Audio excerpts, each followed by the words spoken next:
Salut les polyglottes, ceci est la deuxième vidéo d'une série de corrections par rapport à ce que j'ai pu dire et qui n'était pas totalement vrai.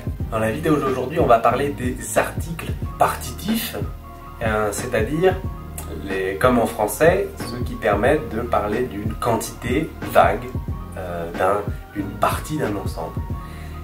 En italien, il y a encore une fois beaucoup d'articles partitifs. Dans la dernière vidéo, j'ai dit qu'ils n'étaient jamais utilisés. Je pense que je devrais les remplacer par très rarement utilisés, ce qui est plus correct. Ils sont vraiment souvent omis dans le langage, mais c'est pas inintéressant de les voir au moins une fois parce qu'ils correspondent, comme en français, à la contraction de 2 plus article défini. Ce qui fait que quand on dit je parle de la pluie, c'est pas l'article partitif, c'est préposition de plus la. Et donc en italien, ça vaut aussi le coup d'apprendre les partitifs ici, ils correspondent aussi à ce genre de cas.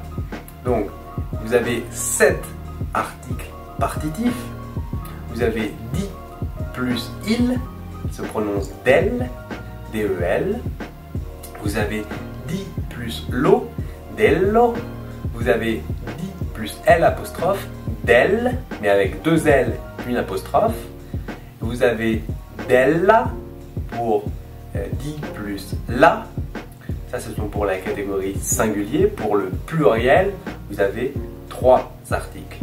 Vous avez dit plus i, dei, vous avez dit plus i, dei, et vous avez dit plus les, delle.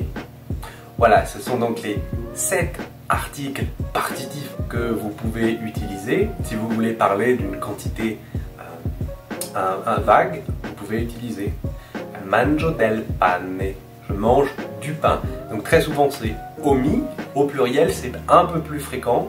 Je n'ai pas lu de règle qui explique pourquoi on doit l'utiliser ou pourquoi on ne doit pas utiliser le partitif.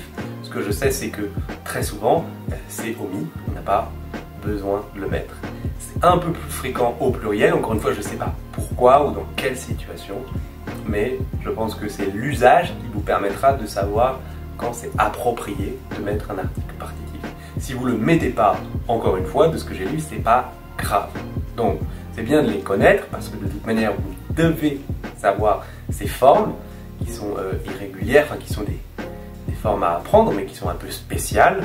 Parmi les autres erreurs que j'ai faites la semaine dernière, c'est d'avoir mal écrit diciannovo, 2 N alors que j'en ai mis un seul, et psicologo avec un H. Voilà, je vous souhaite une excellente journée. N'hésitez pas à me dire les autres erreurs. Je pourrais évidemment faire des corrections, à noter, et aussi j'apprends énormément grâce à vous.